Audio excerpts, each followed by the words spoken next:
दिन थिला आमे शांत पुनिया देखई होउथिले नहीं कि आज्ञा बयस जते बेले थिला आपण मानकर कीर्तन गणेश भागवत प्रधान से कौन कहले ये दिन थिला दिने थिली मु शांत बयस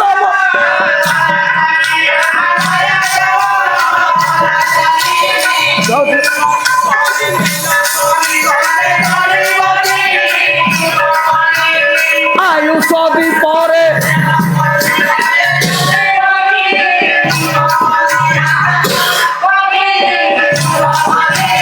आयुष दी परे तेल सरी गले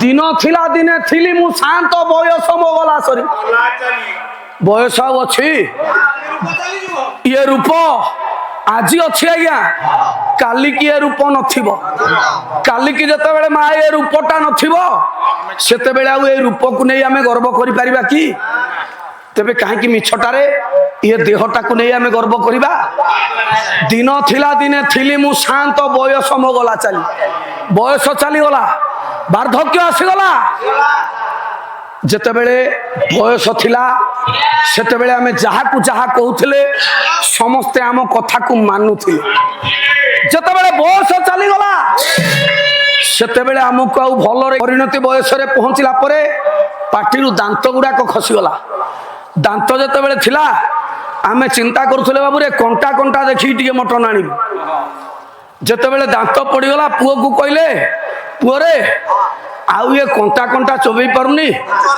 टिके मांस देखी टिके कलजा कलजा आनी रे नहीं दांत खसी पड़ला भगवान आम दांत को खसई देले सौंदर्य ह्रास हो गला नहीं तापरे परिणति बयस आसीगलानी दांत गुड़ाक खसी पड़लानी नाक सिंगाणी गुड़ाक पाटिरे पशि जाउछि आमको जना पड़ुनी सजिया साई हे गले कारण ये गोड़ गुड़ाक काम करथला आज्ञा आउ गोड़ गुड़ाक काम कलानी आजिकाली आम केश गुड़ाक आज्ञा धला हो जाउछि धला हो जाउछि आमे सिना आज्ञा रंग मार दउछंती रंग मारिकी केश को कला कर दउछंती हेले भगवान कौन करछि केश गुड़िला कला होई गला धला बेत मोर हेला लोड़ा ये बे दुई गोड़ काम करूथिला आज तीन गोड़े हेली छिड़ा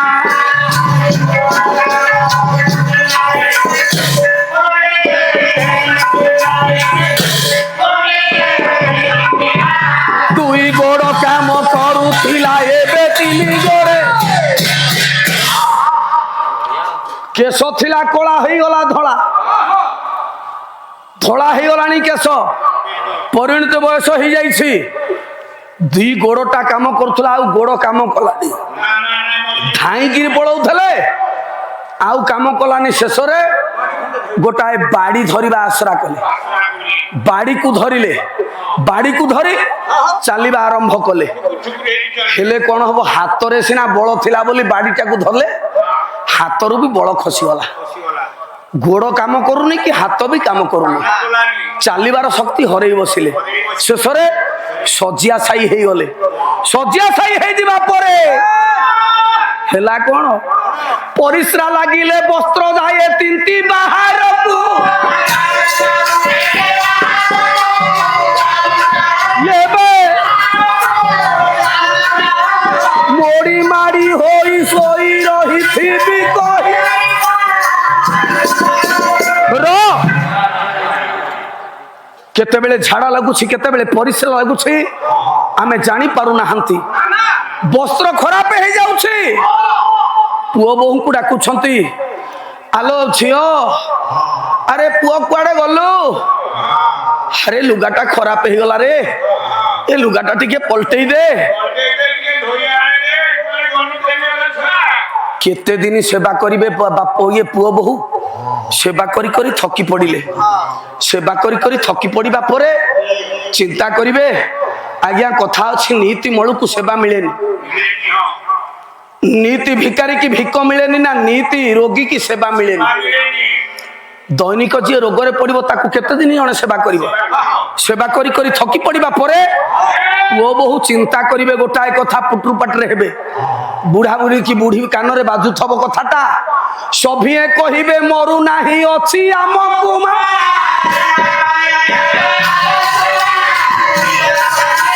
ତାହାରି ସେ ବାରେ ନୀତି ଲାଗିଥିବୁ ଆଉ କିଛି କାମ ନାହିଁ।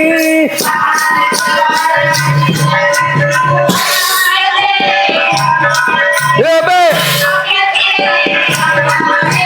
ତାହାରି ସେ ବାରେ ନୀତି ଲାଗୁଥିବୁ ଆଉ କିଛି।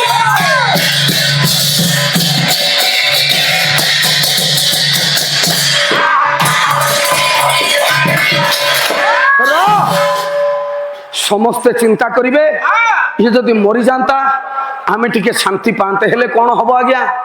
ଯେ ପର୍ଯ୍ୟନ୍ତ ଆମର କର୍ମ ଫଳ ଆମେ ଭୋଗ କରି ସାରି ନାହାନ୍ତି ସେ ପର୍ଯ୍ୟନ୍ତ ଏ ସଂସାରରୁ ଆମେ ଯାଉନାହାନ୍ତି। କର୍ମ ଫଳ ଭୋଗ କରି ସାରିବା ପରେ ହୁଏତ ଆମକୁ ଏ ସଂସାରରୁ ବିଦାୟ ନେବାକୁ ପଡିଥାଏ।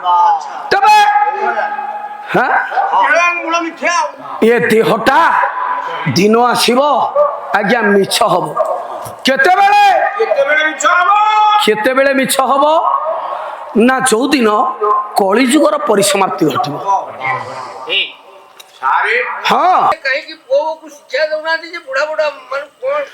ନାଇଁ ଆଜ୍ଞା, ସେଇଟା ବୁଢା ବୁଢୀ ଶିକ୍ଷା ଦେବେନି, ସେଇଟା ପିଲାମାନେ ଶିକ୍ଷା ଦେବେ। ଯେତେବେଳେ ସେମାନେ ପିଲା ଥିଲେ ଆଜ୍ଞା, ଗୋଟେ ଘରେ କହୁଛି ଗୋଟେ ଘରେ ଗୋଟେ ବୁଢୀ ଥିଲା, ପୁଅ ବୋହୁ ଥିଲେ, ଗୋଟେ ନାତି ଟୋକା ଥିଲା। ଇଏ ବୁଢୀ କି ଗୋଟେ ଘରେ ରଖୁଥିଲେ, ଗୋଟେ ଘରେ ରଖି ଗୋଟେ ଖପରା ଛେଲୁଆରେ ଖାଇବାକୁ ଦଉଥିଲେ ଆଜ୍ଞା ଆଜ୍ଞା। ଗୋଟେ ବୁଢୀ ସେ ପୁଅର ବୋହୂଙ୍କର ମା, ସିଏ ମା ଜଣେ କହୁଛି ତାକୁ ଖପରାରେ ଦଉଥିଲେ। ସେଇଟା କହୁଛି ଖପରାରେ ଦଉଥିଲେ। ଯେତେବେଳେ ଖପରାରେ ଦଉଥିଲେ ଖାଇବା ପାଇଁ, ନାତି ଟୋକା ଦିନ ଦେଖେ ବୁଢୀ ମାକୁ ବା ଜେଜେମାକୁ ନେଇକି ଖପରାରେ ଖାଇବାକୁ ଦଉଛନ୍ତି। ଯେତେବେଳେ ଖପରାରେ ଖାଇବାକୁ ଦଉଛନ୍ତି, ଦିନେ କଣ ହେଲା ନା ଗୋଟେ କୁକୁର ଆସିଲା।